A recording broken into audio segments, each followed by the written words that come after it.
couples therapists, without breaking confidentiality, what are some relationships that instantly set off red flags, and do you try and get them to work out? One partner says they're seeking your services to help them determine if they want to stay together. The other partner says they're seeking your services to make it so they stay together. Then it's about highlighting the points and allowing the person who is on the fence decide what they want, since the other person knows. That's so depressing, just waiting for someone to decide if they want you.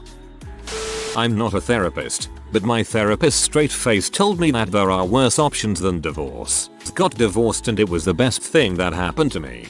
That's what my therapist said to me shortly after we got kicked out of couples counseling because my partner was so unmanageable. It genuinely was the best decision for me. My partner is still angry I left, but I've never felt better about myself. Cheers to you and your self-preservation.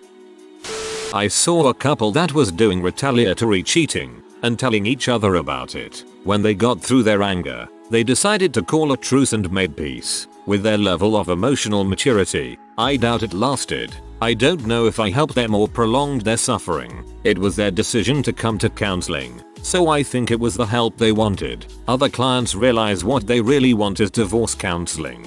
What's the best way to behave civilly and minimize damage to the kids while we go our separate ways? I think it would be great if divorce counseling were normalized.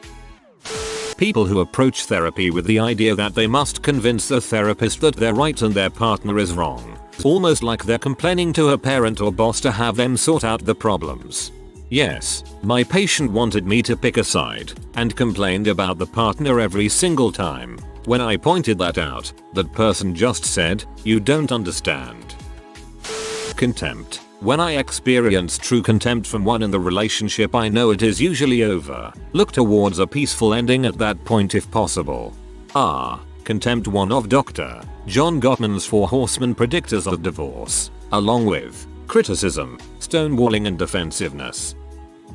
1. Couples in a tit-for-tat arrangement. For example, I cheated so you can have one night to cheat with whomever, or I violated your trust and did drugs. You can go out and do whatever for one night. It erodes trust and compounds the hurt. 2. An affair that won't end. I've never seen a relationship bounce back where a partner is still in contact with their GFBF. I don't mean an ex-GFBF. I mean the person X is having the affair with, or is lying about it. 3. Control to an excessive amount. I most commonly see partners having to send pictures holding up a certain number of fingers or proving that it's a live picture. This is abuse. 4. Overbearing parents and in-laws. I understand there's a ton of cultural nuance here, and I work with couples who have arranged marriages, as well as the South Asian community. However, when a spouse is more allied with their parents and calls them on speakerphone for fights, or often speaks ill of their partner to their parents, I usually see these couples stay very unhappily married for years. It's sad. If it's not abuse and a partner is willing to end an affair and genuinely work on it, I'll help support. I think couples therapy is sometimes helping couples have the courage to voice what they really want, and that may be separation. As someone who went to couples therapy because of my overbearing mother, we actually did get through it but almost broke up multiple times. We are healing though, and I have learned how to unenmesh from my mother's abuse. Relationship therapist here. One of the biggest red flags I see when working with a new couple is when they've totally forgotten the good. Part of relationship therapy is reconnecting a couple with what they like about each other, what initially attracted them to each other, and what the positives are between them. When people come in and they've been so unhappy for so long that they actually can't remember what it was like to be in love, or to even like each other, they are just about hopeless. You don't have to be happy for therapy to work, but if you can't even reminisce about the good times, then the good times are probably over.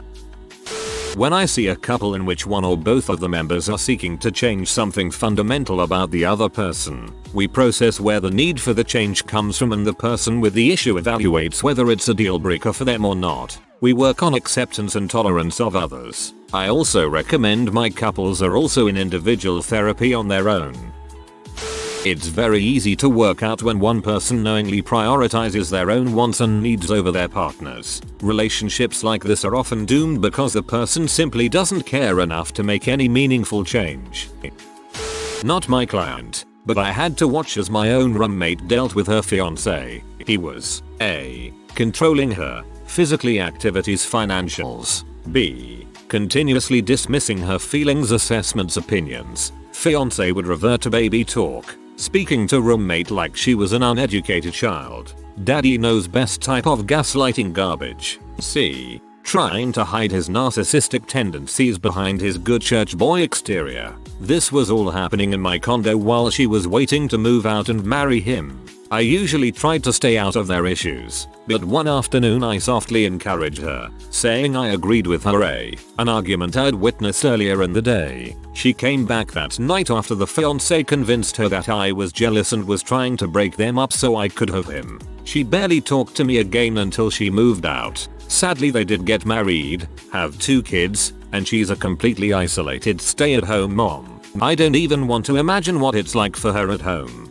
A guy went through this with a roommate as well. Her boyfriend was emotionally abusive and angry. Finally, after months of hearing her complain about him, I told her I was no longer comfortable with him coming over if I was home. She got so mad at me she immediately moved out and into his house that very day, and we never spoke again. Makes me really sad, but I hope she's out of that situation now.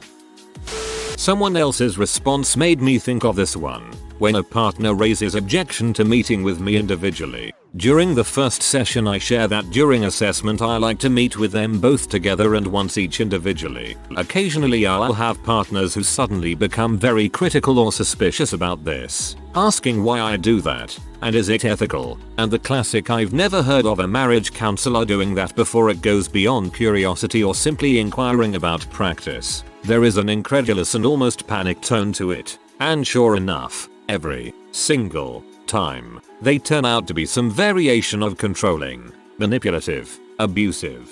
Edit. Just to clarify for a few of the comments, I'm not talking about doing concurrent, ongoing individual and couples sessions. This is just a one-off individual assessment session. My first 3 sessions are usually 1. Couples session, 2. Partner A individual, and 3. Partner B individual. After that we are typically only as a couple, unless another one-off is needed for further assessment down the road. If needed, I refer out for ongoing concurrent individual or pause for more intensive individual. And thanks for the silver and awards. This makes a lot of sense. It's like they are scared of not being able to control their or someone else's image if they can't be in the room with them. I was in couples therapy. At the end of the first session, the therapist asked us to say one nice thing about each other. I went first, said something nice about him. Therapist asked him to say something, and he replied, "My mother always told me if you can't say something nice, say nothing. So I'll say nothing." Felt so sorry for the therapist. And yes, that's when I started planning my exit. I am now very happy in a new relationship and my revenge is to be living my beat life. Very happy now. All hail the beat life. Whataboutism. Instead of taking ownership and responsibility for their contribution to the degradation of the relationship, one or both parties simply point out an example of the other exhibiting a similar behavior. It's a red flag because it illustrates their lack of self-awareness and poor communication skills. Communication is key when trying to mend a tattered relationship because without respectful communication the conflict recovery process can never begin. In the conflict recovery model, both parties agree to the terms under which they will communicate. No yelling, no interrupting, no I told you so's, etc. Each party gets a chance to share how the other's actions make them feel. Then they each propose their solutions and identify where they made assumptions or where they got triggered and why. Then they identify where they're willing to compromise. Next we create an actionable plan with deadlines and we monitor the progress to see if the proposed solutions were effective. Everything can go to crap, but once communication stagnates you're in real trouble. So even if you're arguing you're still doing okay, you just need to work on how you're communicating. This reminds me of Shaw's quote, "The single biggest problem in communication is the illusion that it has taken place." I'll just say that if you find yourself screaming "I'm not freaking yelling at you," you might have a communication problem. My mom used to do that. She'd yell at us and we'd say "please stop yelling" and she'd respond with "I am not yelling." constant, needless escalation. When I don't think we need this expensive thing is escalated to you don't really love me. Major problem. It shows up quickly in therapy if you're watching for it. Mostly because the one using this to avoid accountability is almost guaranteed to play this card in relation to therapy itself. Either I had to drag them here or they're just trying to break up with me. What they're doing is avoiding conversation about the issue by blowing it up into a bigger problem than it is, so they can make the other person respond to their feelings rather than dealing with their concerns. High conflict relationships. If frequent and bitter conflict began a few months or less after the relationship began and continued, relationship therapy is going to be a shit show. Won't be helpful. Either the conflict will continue indefinitely or come to an end. Not just my opinion. The research supports this. I fixed mine by realizing the conflict was caused by past trauma and mental illness being triggered, and fixing those. So I'd say going to the cause is the best bet. I'm not a couples therapist, but I recommended a couples therapist to a co-worker for some premarital counseling. My partner and I had really enjoyed our premarital sessions from this super nice therapist, and when a girl from my work got engaged she asked for his number. The day after their first session I got a call from the girl saying, "I can't believe you sent me to this horrible, invasive, rude counselor." I was in a panic. "Oh no, what happened?" she explained. We went in there and sat down, and the first thing he asked was, "So, why do you want to get married? How rude is that? How dare he?" That's when I realized that maybe their relationship wasn't going to pan out. They called off the wedding a few months later. When one person is entirely dependent on the other, especially at a relatively young age, I mean financially and emotionally, these are typically young women, sometimes young men as well, who do not work, do not have children, stay home all day and have no friends or hobbies outside of hanging out with their spouse. Very unhealthy, and a huge red flag. Always ends in a painful and messy breakup. Generally, we try to get them to find a friend, join a community, get a job or volunteer, something to provide them with self-worth and personal fulfillment outside of their spouse. I always wonder how this ends up happening. The idea of joining a relationship without anything of your own to fall back on is legitimately terrifying. My mom is a therapist and she sometimes tells me a little bit about her cases, nothing specific or identifying. She once came home really upset about a case and told me a little bit. Basically, this guy sent his wife in because she was having trouble with the baby. He came with her and interrupted her at basically every turn and basically told my mom his wife was bipolar. In another session, the patient admitted she almost felt angry with the baby and herself because she knew she would be a terrible mother. Her husband had been saying it since she got pregnant. My mom told me it became almost instantly clear that the husband was manipulative and abusive, and probably trying to stop her from connecting with the child. As soon as my mom suggested she was angry with her husband and not her baby, all of their future sessions were cancelled. That's terrifying. As a clinical psychologist, I focused mainly on behavioral medicine and cognitive assessment, but did my fair share of marriage couples work. Refusal or inability to compromise is a ginormous red flag, one that, I believe, is empirically validated. Compromise is a significant predictor of satisfaction in relationships, and it plays an important role in the long-term success of marriages and relationships in general.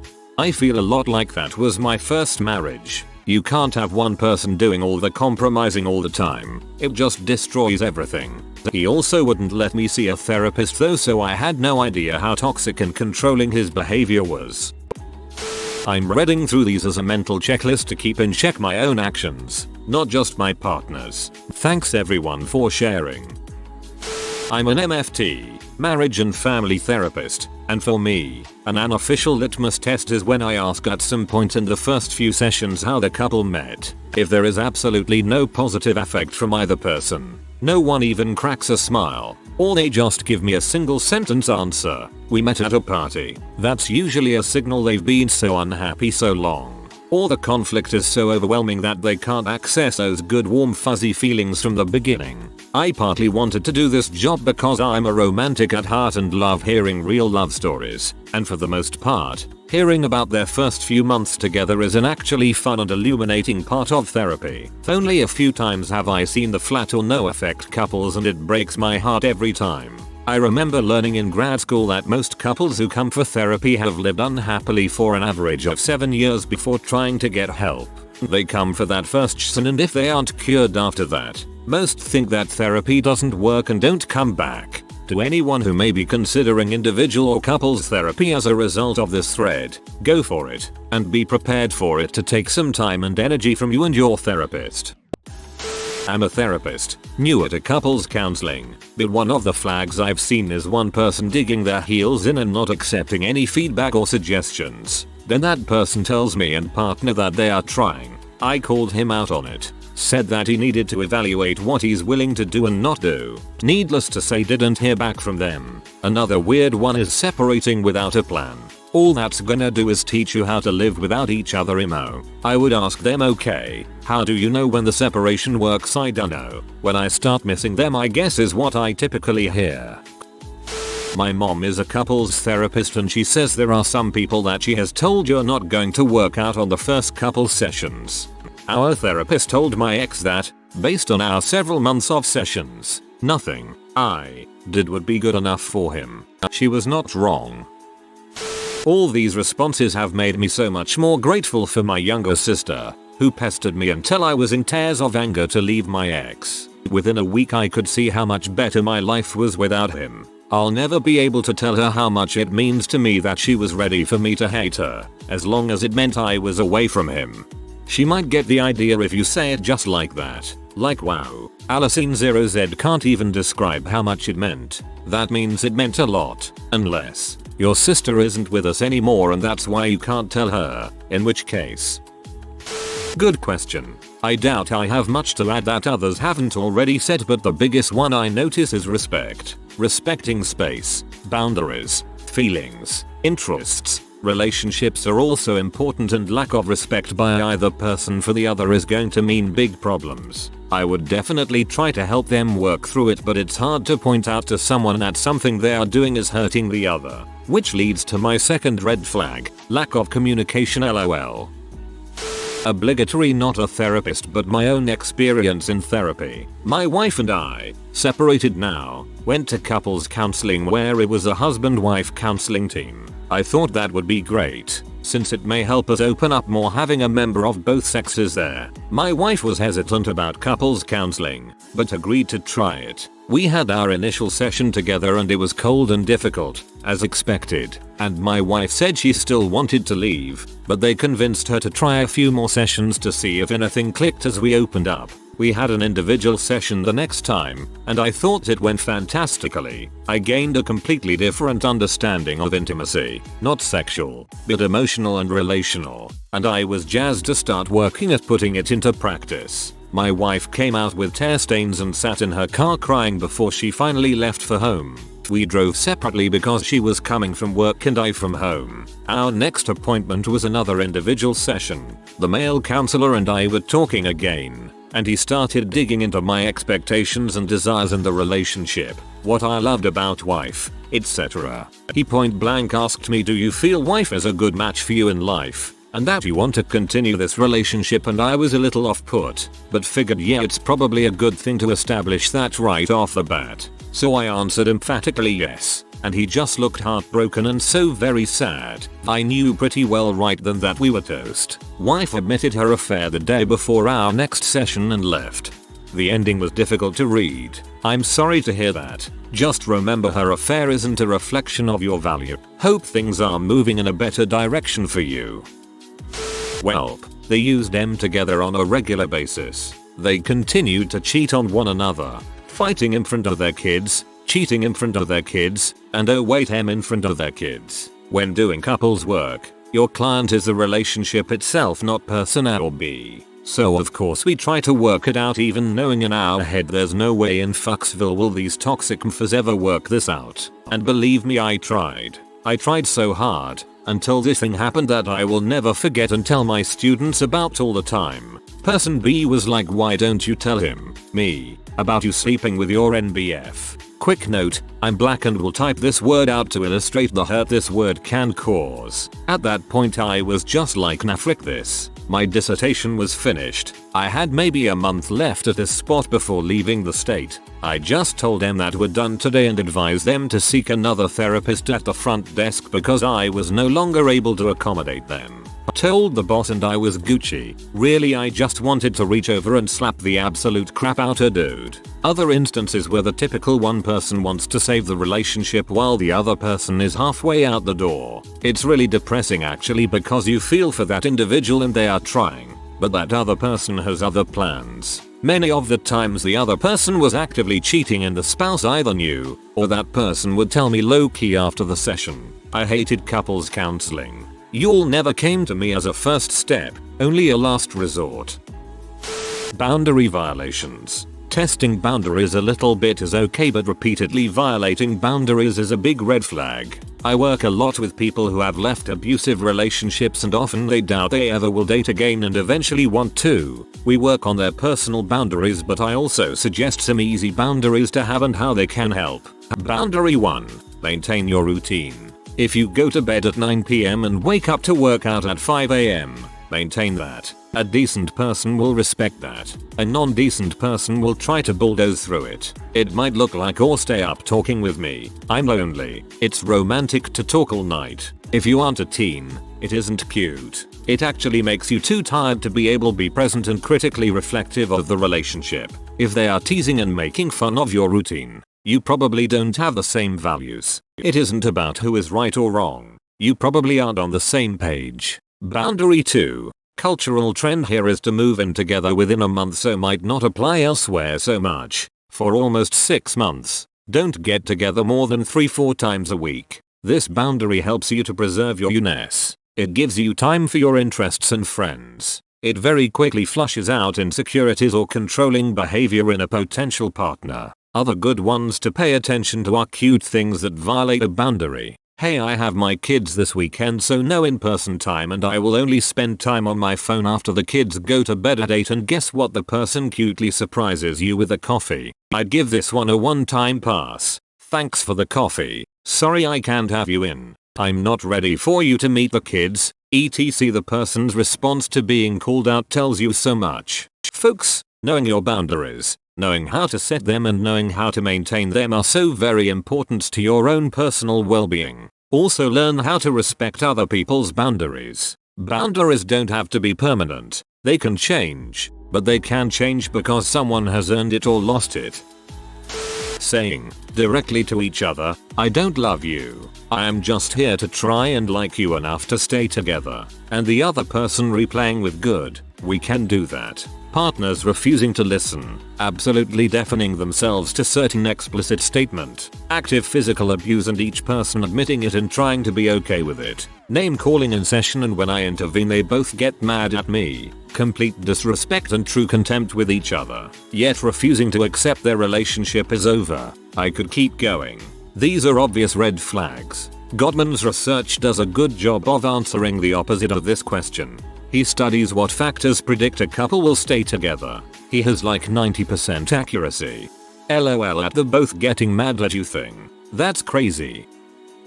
I was just talking about this case today. Years ago when I was starting out, I had a female client come in and she reported anxiety, depression, etc. because her ex-husband was bothering her. I thought that was completely average and normal, so I asked her about it. She recounted many times that her and the ex clashed. I said, you know, you don't have to interact with him and maybe just distancing yourself is the way to go. Then she told me that they still lived together and had no plans of moving. The red flag, indicted I was dealing with two crazy people. Hahaha, my parents are this. Legally separated but live together. I am the poster child for don't stay together for the kids. We are all adults now but they still live together because separating assets is hard and they are both so crazy no one else will keep them company. If you are new to the channel, you can subscribe. I publish new videos every day. Until then, check another video.